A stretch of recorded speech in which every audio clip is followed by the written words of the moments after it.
yang sama-sama kita muliakan penguasa Guru Agung Hadratus Syekh Ahmad Sahibil Wafa Tajul Arifin radhiyallahu anhu. Yang sama-sama kita hormati Sahibul Bait Pamatul Manaqib bersama Bapak Sahar Saputra sektor besarnya,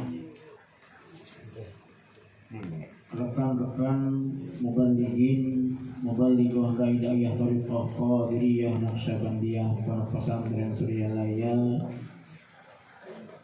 sesepuh khotaman dan manaqibah di tempatnya masing-masing, pengurus yayasan Serbabakti Pondok Pesantren Suryalaya, perwakilan Bogor, pengurus LDTKN, GMPS dan Ibu Bella, ikhwan dan akhwat thariqah qadiriyah naqsyabandiyah Pondok Pesantren Suryalaya rahimakumullah. Alhamdulillah, pada malam hari ini kembali kita berkumpul di kediaman Bapak Sahar Saputra sekeluarga besarnya, yang semoga dengan berkumpulnya kita di tempat ini, mulai dari sholat maghrib berjamaah dipungkaskan khataman dafil balad dan dilanjutkan dengan manakiban semuanya, menjadikan wasilah turunnya rahmat dan maghfirah Allah Subhanahu wa taala kepada kita semua, wabil khusus untuk Sahibul Bait. Semoga dengan manakib ini kita semua dijauhkan dari segala bala, baik bala dunia maupun bala akhirat. Amin ya Allah. Ikhwan dan akhwat thariqah qadiriyah naqsyabandiyah Pondok Pesantren Suryalaya, suatu hari ketika sahabat sedang mengagung-agungkan emas dan perak, ketika datang suatu kafilah yang membawa barang-barang perniagaan, ada sutra, ada emas, ada perak dan lain sebagainya. Banyak sahabat yang memuji barang-barang ini. Maka ketika baginda Rasul sallallahu alaihi wasallam itu, waqala Nabi sallallahu alaihi wasallam, afdaluhu lisanun zakir wa qalbun syakir wa mar'atun salihatun tu'inu ala imani. Kata Rasul, ada yang lebih baik daripada emas, ada yang lebih bagus dari perak, ada yang lebih indah daripada sutra, yaitu lisanun zakir, lisan yang senantiasa dipakai untuk berzikir.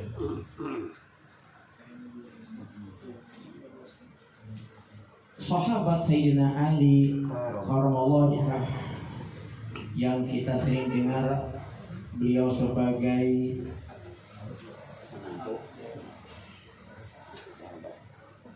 babul ilmi, pintunya ilmu, pernah bertanya pada Rasul, ya Rasulullah, inna syara'al Islam qad kasrat.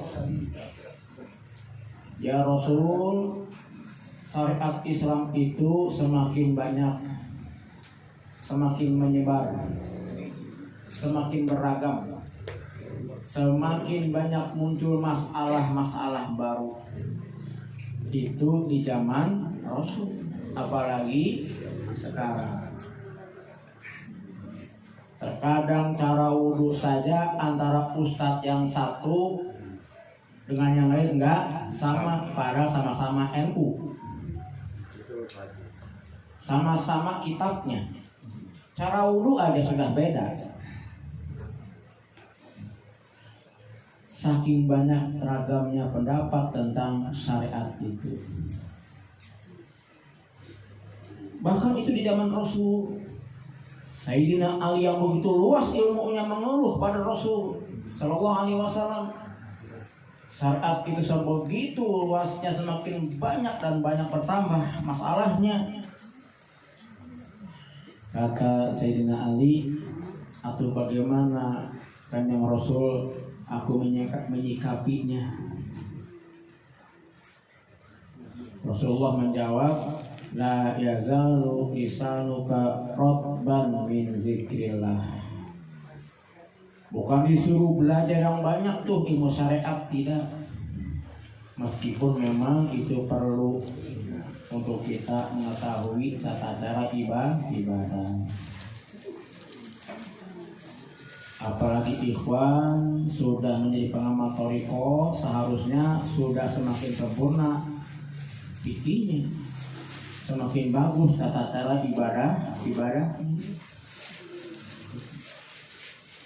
Tapi yang ditekankan Rasul kepada Sayyidina Ali itu adalah la yazalu lisanuka rotban min dzikrillah, basahi lisanmu dengan zikir kepada Allah. Maksudnya adalah kalau sudah zikir mah insya Allah semakin semangat mencari ilmu, semakin semangat ingin memperbaiki ibadah. Itu maksudnya, bukan nggak perlu tuh ilmu, zikir aja kan cukup. Kan tadi itu hadisnya ada, bukan begitu maksudnya. Dengan zikrullah, dengan lisan kita itu basah dengan zikrullah, semakin semangat kita untuk memperbaiki ibadah. Tidak sekedar takbir saja dan salam saja, tapi semua unsur ibadah itu kita perbaiki dan kita perbaiki. Yang kedua kata Rasulullah, qalbun syakir, ada yang lebih bagus daripada emas, lebih indah daripada sutra, yaitu qalbu yang selalu bersyukur. Yang sudah bekerja bersyukur sudah bekerja, yang belum bekerja bersyukur masih nganggur. Kok bersyukur Pak Ustaz? Dengan nganggur itu kan bisa ikut pengajian, betul ya? Kalau udah kerja kan alasannya kenapa nggak manaki bang, sibuk, banyak kerjaan, banyak tugas. Ketika nganggur dia ikut manakibnya rajin, pas kerja nggak pernah manakib lagi. Artinya lagi nganggur juga bersyukur. Semoga dengan ketika nganggurnya bersyukur, ketika bekerja nanti itu semakin semangat manakibannya. Kan gitu ya. Itu. Yang masih bujangan bersyukur, bukan nyindir. Bersyukur masih ada kesempatan buat cari calon istri. Kalau kita mah nggak bisa kan Haji, sudah tertutup tuh pintu tuh.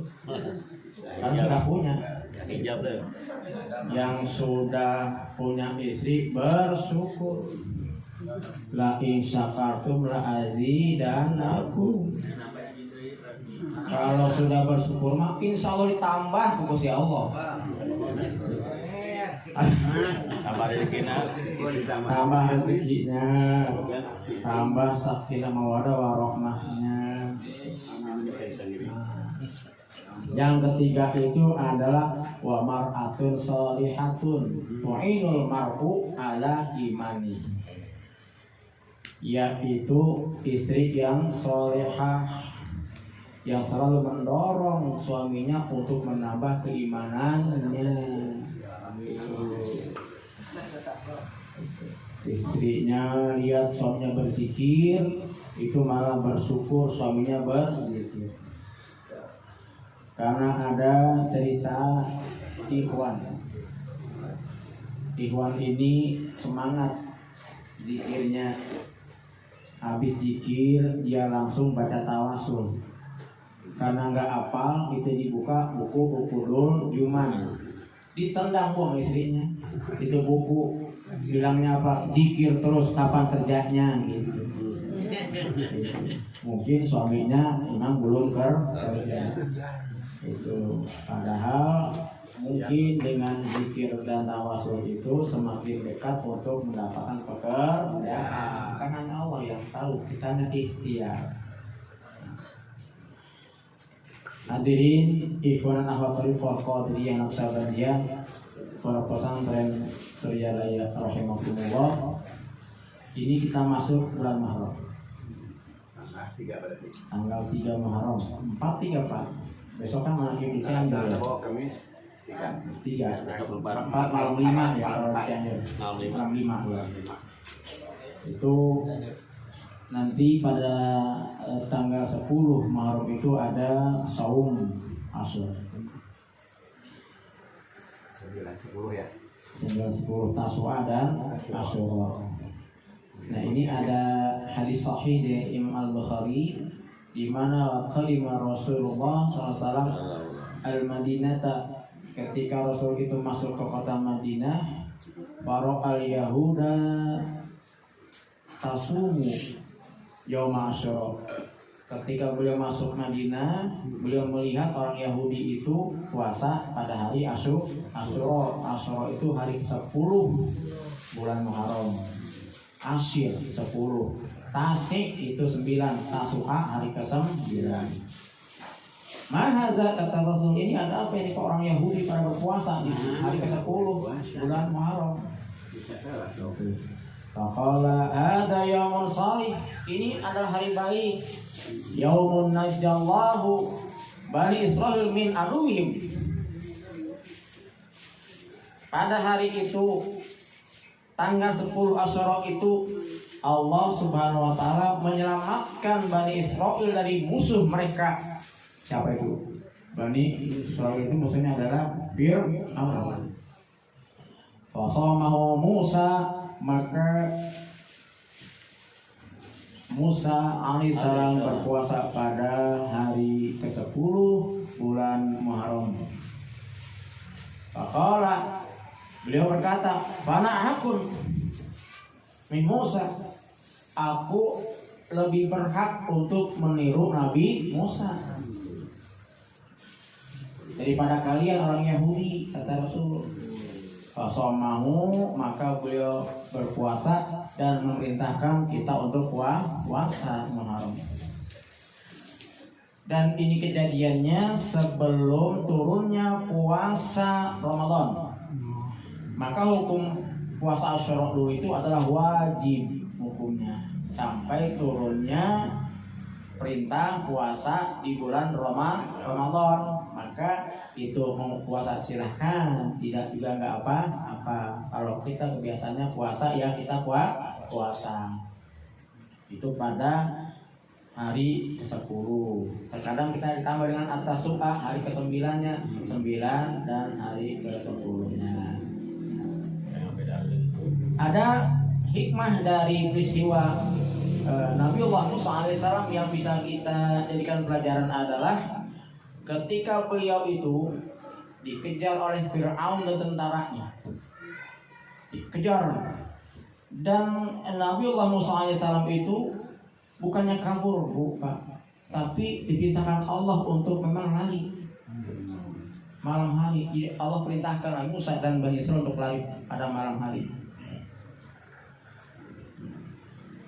Walaqad auhayna ila Musa an asri bi ibadi. Telah aku wahyukan kepada Musa agar dia mengajak kaumnya berlari pada malam hari, mengajak hambaku, kata Allah. Fadrib lahum tariqan fil bahri yabasa. Ketika berlari itu sampailah kepada titik terakhir daratan, yaitu di sisi laut. Di depannya laut, sudah tidak ada lagi jalan. Padahal Nabi Musa alaihissalam itu Allah perintahkan untuk berlari. Tentu arahnya pun Allah tunjukkan kepada Musa alaihissalam, tapi kok itu ada laut di depannya. Apakah beliau itu putus asa? Tidak. Karena yakin dengan perintah Allah. Maka di sini ada hadis sahih yang berisi doa ketika Rasul Sallallahu Alaihi Wasallam itu mengumpulkan para sahabat.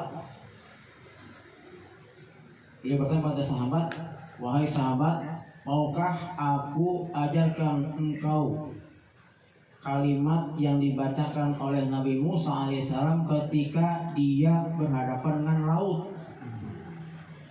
Kata sahabat, ya dong Rasul, mau. Kata Rasul, Allahumma lakal hamdu wa ilaikal mustaka wa antal musta'an wa la hawla wa la quwata illa billahil aliyyil azim. Allahumma lakal hamdu, ya Allah, bagimu segala bentuk pujian. Meskipun orang itu menghina aku, merendahkan aku, mencela aku, tapi engkau adalah maha terpuji yang memiliki segala bentuk pujian. Biar aku direndahkan oleh manusia, tapi engkau adalah zat yang maha suci yang penuh dengan pujian. Wa ilaikal mustaka, dan engkau adalah tempat mengadu, tempat curhat. Yang sekarang itu kedudukan Allah digantikan dengan Facebook.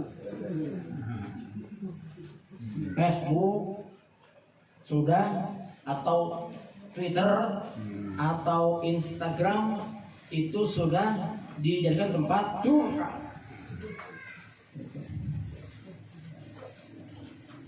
Tempat mengadu status. Padahal wa ilaikal mustaka, kata Musa alaihissalam ketika berhadapan dengan laut yang nggak mungkin dilewati itu laut, tapi Nabi Musa alaihissalam tetap berkeyakinan wa ilaikal mustaka, engkau ya Allah tempat kami mengadu, tempat kami berkeluh kesah. Wa antal musta'an, dan engkaulah tempat kita memintakan pertolongan. Wala haula wala quwata illa billahil aliyyil azim. Karena memang ini hadis sahih, bayangkan kalau di depan kita ada masalah yang sulit kita pecahkan. Saya pernah dulu itu ada musibah 3 tahun di sekolah. Luar biasa musibahnya, sulit diceritakan. Dan tidak mungkin kita itu mampu untuk merubah keadaan itu. Karena sulit, Pak. Sulit sekali. Hanya Allah yang mampu merubah keadaan di sekolah saya itu. Kalau diceritakan akan sulit untuk dipahami dan mungkin nggak akan jadi percaya. Sebegitu susahnya masalah ini, pelik, rumit. Tapi doa ini terus dibaca. Allahumma lakal hamdu wa ilaikal mustaka wa antal musta'an wa la haula wa la quwata illa billahil aliyyil. Terus dibaca. Beres salat tahajud, zikir, kan ada doa sih. Zikir, doa, masukkan doa itu. Terus doa, salat duha, ada doanya, masukkan doa itu. Khotaman, ada doanya, beres semuanya, masukkan doa itu. Bukan di khotamannya nih, setelah itu, setelah asallah, kemudian bismillahirrahmanirrahim, waqtasimu, kan ada doa di situ. Rabbana ftah bainana, Rabbana anzilna, Allah masuk itu. Allahumma lakal hamdu wa ilaikal mustaka wa antal musta'an. Wala haula wala quwata illa billahil aliyyil azim. Yang mustahil itu akhirnya beres, Bu. Beres itu. Nggak akan bisa kita mengerahkan tenaga, pikiran, apapun nggak akan bisa masalah itu terselesaikan. Saking rumitnya, saking sulitnya masalah itu. Kok jadi Allah yang bantu kita. Kita sudah punya amalan, punya zikir, punya khotaman, punya tawassulan, punya salat malam, semuanya masukkan doa itu. Itu doa ketika Nabi Musa sedang berada pada titik ketidakmampuan. Mungkin kalau sampai di dermaga mungkin ada perahu, mungkin ya, wah ada perahu nih. Ini nggak ada sama sekali. Malam-malam gelap. Malam-malam lagi gelap lagi. Di belakang ada tentara Fir'aun yang mengejar. Apa daya aku kecuali berdoa? Bukankah kita begitu pada hari ini? Banyak masalah yang kita hadapi yang tidak mungkin bisa diselesaikan dengan otak kita, dengan logika kita. Kalau boga duit, ayo nggak bangun majelis. Itu ya teman. Sekarang ini majelis sudah masuk angka 250 juta. Belum beres tuh, maka pusing. Sudah angka segitu masih belum beres juga. Masuk ke bank, ada satpam, siapa dulu? Gitu. Mau minjem ke bank, ditolak, siapa dulu ya? Bang Sahat dulu. Bang Sahat. Sudah ke bank itu Bang Mandiri udah. Iya Bang Sahat Maya. Akhirnya mah ke Bang Sahat lagi, Bang Adiana lagi, ke Bang Bos Korab lagi akhirnya. Nggak ada lagi yang lain. Allahumma lakal hamdu wa ilaikal mustaqal wa antal musta'an wa la haula wa la quwwata illa billah. Ketukang sudah bicara, Mang ini mah mungkin sampai di sini minggu depan sudah nggak ada dana lagi. Mungkin nantilah kalau sudah ada uang kita akan lagi bangunan. Sampai sekarang masih lanjut terus masih lanjut. Alhamdulillah. Barokah abah. Kenapa pada waktu Nabi Musa alaihissalam bisa Allah tolong dengan fadrib lahum thariqan fil bariyah, bahasa kata Allah, fadrib lahum thariqan, gunakan tongkatmu ya Musa, pukul itu air di laut, maka laut itu akan menjadi jalan yang kering untuk umatmu. La takhafu darokan wala takhsha. Jangan takut kamu tenggelam dan jangan takut untuk dikejar oleh Fir'aun.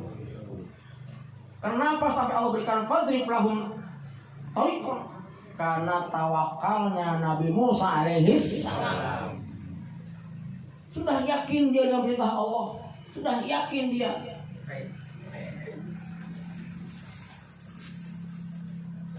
Tetapi tawakalnya luar biasa.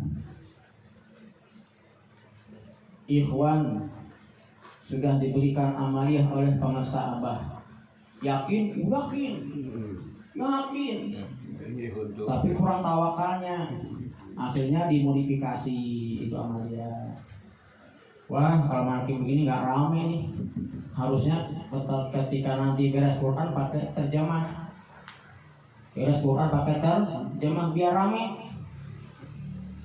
Dengan menyebut nama Allah. Yang maha pengasih lagi maha penyayang. Oh pakai terjemah biar paham tuh makmumnya. Kalau nggak begitu nggak akan paham dengan Quran. Dia nggak yakin dengan amaliyah, berarti kalau begitu nggak tawakal dia. Oh kalau begitu beres itu baca doa Tobah, musik dulu qasidahan biar rame. Jangan ceramah dulu, qasidahan dulu biar rame. Dimodifikasi begitu rupa. Seperti nggak yakin dengan amaliyahnya, kurang tawakal dia. Coba bandingkan dengan Nabi Musa alaihissalam, tawakal dia dengan Allah, tawakal kepada Allah, sampai di ujung daratan pun dia masih yakin kepada Allah. Kita mah sering goyang bagaimana diberikan pertolongan oleh guru agung. Kita sering goyang, sering goyang kita, bukan karena tidak bagus amaliyahnya, sudah bagus amaliyahnya, hanya kita sering goyang. Ya, minta duit doang nagih, ada balik kumaha tuh goyang tuh. Ibu saweran dong. Jangan goyang. Begitulah. Karena tawakalnya Nabi Musa alaihissalam, maka fadrib lahum thariqan fil bariyah, basal itu laut yang basah begitu dijadikan Allah kering seperti jalan raya biasa kering. Kan terpikir kalau dibelah jadi dua berarti itu masih ada lumpurnya kan? Masih lumpurnya, masih ada ikannya. Kering aja Pak. Kering. Seperti jalanan. Ini jalan biasa. Dengan izin Allah. Jalan tol. Yang nggak ada hujan tapi. Itu pelajaran pertama dari Nabi Musa alaihissalam. Yang kedua, ketika kita lewati cerita tenggelamnya Fir'aun dan tentaranya, ketika sampai di daratan ini, pengikut dari Musa alaihissalam itu kehausan. Kan di laut itu kan airnya asin. Jadi kehausan, nggak ada air. Maka dalam Al-Quran surat Al-Baqarah ayat 60 disebutkan, A'udzubillahi minasyaitonir rajim. Wa idh istasqa Musa liqaumihi faqulna idrib bi asaqal hajar. Fanfajarat min husnata asrata aina qad alima kullu nafsin mashrabahum. Kulu wasrabu min rizqillah wa la ta'thaw fi ardi mufsidin. Ingatlah ketika kaum Nabi Musa itu memintakan air. Ya Musa, kami kehausan, ingin minum, nggak ada air di sini.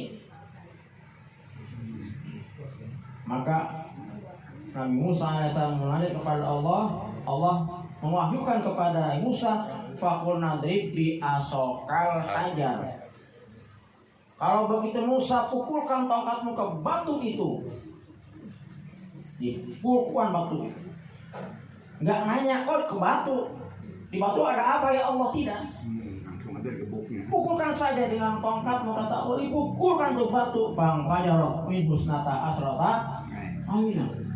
Dari batu terpancar 12 mata air. Kalau alima kullu nasi masrabahum, setiap mata air itu nanti ada kabilah-kabilah yang menjaga itu. Dari mana asal air itu?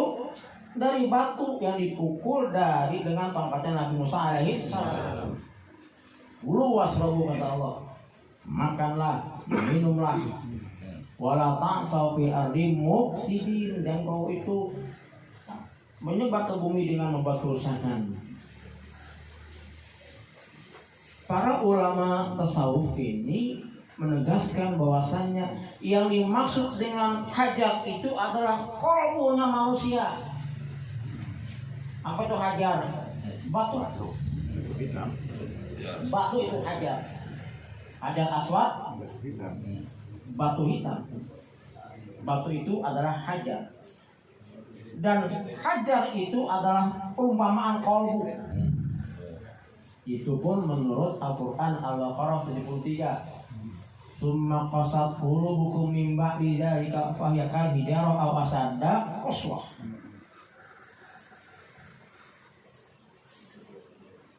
Kemudian qasat, keras itu hati-hati mereka. Fahiya kal hijarah, itu keras seperti hijarah, seperti batu. Bal asadda qaswah, bahkan lebih keras daripada batu. Batu aja yang begitu keras terkadang bisa pecah dengan air, terbelah dengan air, terpancar air dari batu itu. Kalau hati kerasnya luar biasa, lebih keras dari batu. Berarti tadi batu itu adalah memang perumpamaan untuk qalbu manusia. Kalau seandainya toh semua proses Pak, jangan menghukum diri. Saya mah tidak begitu. Mungkin kita itu masih susah, rezeki kita kan qalbu kita belum tertata. Atau proses penataan terus itu. Kita masalah tidak pernah habis, mungkin masalah kita itu bersumber dari qalbu kita belum tertata. Maka agar qalbu kita tidak lagi keras, bisa pecah menjadi 12 mata air. 12 itu dalam kalimat la ilaha illallah. Dipukul dengan tongkat. Ingat ketika seandainya saat ini seandainya tongkat Nabi Musa itu ada di 5 bangsahan. Bangsa tempat tongkat Nabi Musa. Kemudian kan di dalam Al-Quran jelas tongkat itu mampu membelah laut. Berangkat ke laut bangsa atau tongkat Nabi Musa alaihissalam. Dipukulkan kalau itu tongkatnya, terbelah nggak kira-kira? Terbelah nggak kira-kira? Oh, kalau begitu. Kan tongkat bawah laut. Kok ini enggak? Sesungguhnya bukan karena tongkat, tapi yang megang tongkatnya siapa? Nabi Musa alaihissalam harus perintah Allah, bukan tongkatnya, tapi yang megang tongkatnya. Bukan kalimatul la ilaha illallahnya, sungguhnya yang menalkinkan itulah yang mampu memecahkan kolbu yang keras ini seperti batu. Kalimat la ilaha illallah yang ditalkinkan oleh ahlinya, yang itu sanadnya musalsil, tersambung kepada baginda Rasul Sallallahu Alaihi Wasallam. Belok saja itu,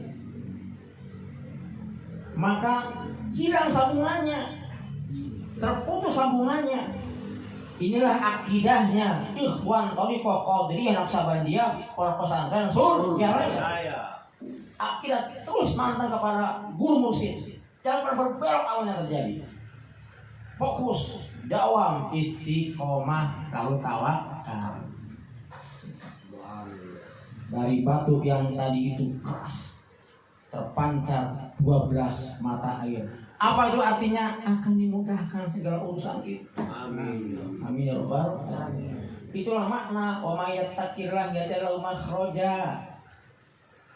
Sebenarnya bukan yang dikatakan orang bertakwa, orang yang yakin kepada Allah, bertawakal kepada Allah. Atau kan kalau ada orang yang memang melanggar perintah Allah, berarti dia nggak yakin dengan perintah Allah. Betul ya? Iya dong. Itu. Apakah dikatakan bertakwa orang yang mabuk? Nggak bisa, karena orang mabuk itu kan Allah larang. Maka dikatakan takwa itu bercabangnya banyak seperti iman. Ketika sedang sholat dia bertakwa, ketika sedang ngaji dia bertakwa, ketika sedang berbuat baik dia bertakwa, bersedekah dia bertakwa. Tapi ketika berzina tidak bertakwa, dia hilang tuh imannya, hilang pula takwanya, karena dia tidak yakin dengan perintah Allah. Maka tadi kembali kepada Nabi Musa alaihissalam, beliau yakin dengan perintah Allah, yakin seyakin-yakinnya, timbul dawamnya, timbul istiqomahnya, sehingga tawakal dia kepada Allah. Pasrah. Di gang warung itu Bu, Pak, markas istiqomah, saya pasrah sudah. Menyalahkan, tidak menyalahkan. Pola menyalahkan pengajaran Rasul. Saya pasrah, tidak mau gabung. Menyalahkan, gabung, enggak mau. Ini bicara masalah keyakinan dan akidah. Silakan jalan. Saya mah nggak ikut. Zikirnya mah sama, tapi banyak modifikasinya. Banyak modifikasinya. Kita mah cukup yang diberikan Pondok Pesantren Suryalaya. Ya beginilah manakibannya, ya beginilah hatamannya, beginilah zikirnya, beginilah berjamaahnya. Yang diberikan oleh Pondok Pesantren Suryalaya. Kalau gitu akan maju. Kita mah bukan syiar, kita hikmah. Betul ya? Kita hikmah, bukan syiar. Bukan syiar. Tapi itu kok biar manakibnya? Ya silakan saja. Bagus lah. Gak ada istilah jelek. Semuanya bagus. Semuanya bagus. Nah inilah pelajaran dari bagaimana kisah Nabi Musa alaihissalam dengan tongkatnya. Yang kita yakini bukan tongkatnya, tapi orang yang megang tongkatnya. Dan yang merintahkan Nabi Musa untuk memulangkan tongkatnya ke batu dan ke air laut itu. Itu yang kita yakini. Dan semoga ini menjadikan satu pegangan kita untuk senantiasa istiqomah, dawam, istiqomah, tetap yakin untuk mengamalkan ajaran Thariqah Qadiriyah Naqsabandiyah, Pondok Pesantren Suryalaya. Terus kita berintrospeksi diri, di mana letak kekurangan kita terus menerus sampai kepada tahap mendekati kesempurnaan. Amin ya rabbal alamin. Dan semoga kita diapuk murid oleh pengasal. Amin ya Allah alamin. Terima kasih. Hadan Allah wa iyyakum ajmain. Assalamualaikum warahmatullahi wabarakatuh.